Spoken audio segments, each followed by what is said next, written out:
Hey all, it is time for Jason's Thoughts. Today I wanted to talk about safe places at work. It's actually not even places, it's actually more so a person or persons.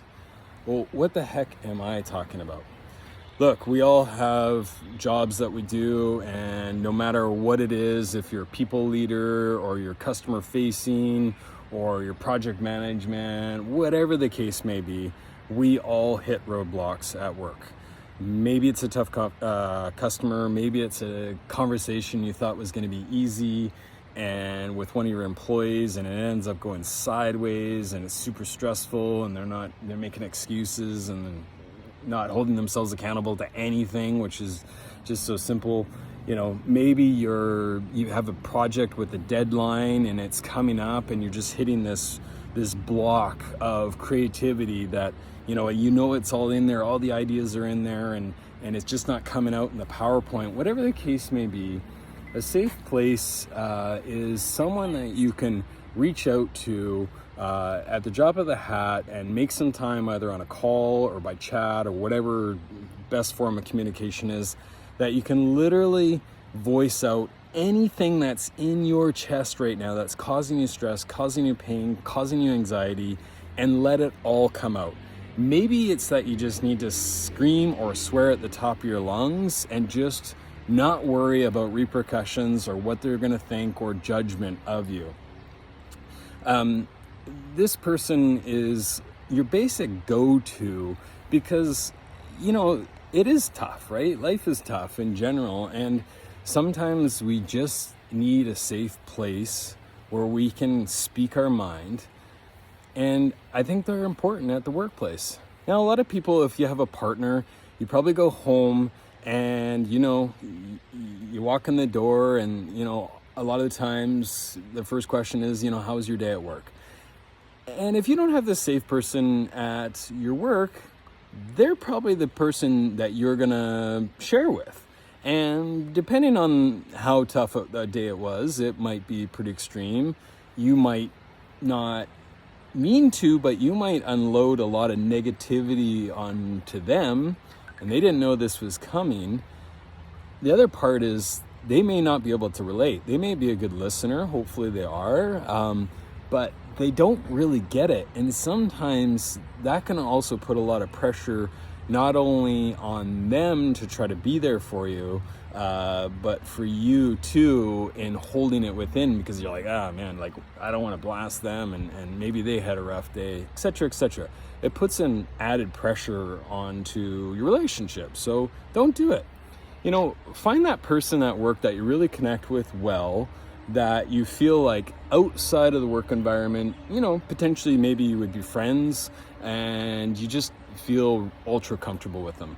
Someone that you have an ability to joke with at times, laugh with at times, share something personal, or share a great tune or share a great joke, and it's just a really, really solid connection there.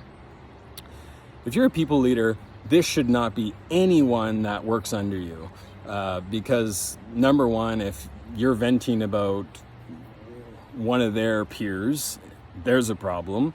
The things that you say may hurt trust. It may hurt their respect for you.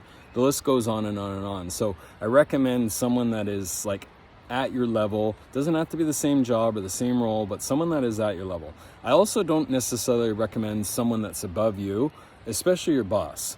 Number one, if it's your boss, I think that we will hesitate to be very true unless we have an exceptional relationship with them and it is a safe zone. But I think you'll hold back because maybe some of it is on you and you're not getting the crap done. So you're not going to say the full deal because you don't want to get yourself in trouble.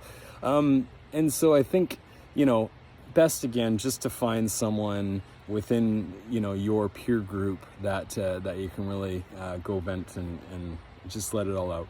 Now, this isn't a tea party. This is you're not spreading rumors about so-and-so and, talking about someone behind their back. No, that's not what it is. This is hey, you know what?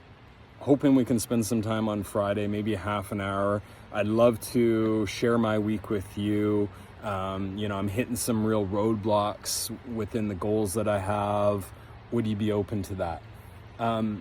Just setting something up, and maybe it's reoccurring on your calendar, and you just, you might not always reach out that week, but it's there sitting just as a reminder. In turn, this would also play a safe spot for them as well. So maybe you've had a rough day and you just need to let it out. Maybe they also had a rough day, which feels pretty damn good, because when you're both saying, damn, life sucks today, chances are you get over it quicker because you're not alone, and people are also going through the same problems and the same stresses. But it's a real good opportunity to have a two-way communication, two-way dialogue in a safe environment. And I think not just yourself, it doesn't become a vent fest just for you to unload on someone. It ends up being a safe environment back and forth where trust is involved. Again, not spreading rumors, not talking behind someone's back. Hey, look, you know what? I had this thing I needed to do and I just can't get it done. Ask for a lifeline, ask if they'd be open or willing to look at something for you, maybe role play something out, whatever it may be. Just freedom of voice without repercussion. It's a great thing. So if you've never heard of this before, I would highly recommend it. I've always had someone in any role that I've had be my safe space, and we've never defined it, but often it becomes like a vent session, but that's how we dub it. But in the end, it just actually becomes really productive. If anything, I got something off my chest, I can go home with a clear head, or come back from my lunch break and get down to it and get going. Maybe I get some great feedback that I didn't think of before in my venting. The list goes on and on and on. So again, we all hopefully work really, really hard. We all hit roadblocks. We all hit bumps, but we're stronger in numbers. And the first thing is being able to communicate it without repercussion, without fear of judgment. And that's a really, really good thing. With that, I just want to say, be kind to everyone. We all have a journey. We all have a story. We don't know what each other is going through day to day. Let's just be kind. We're all in this together.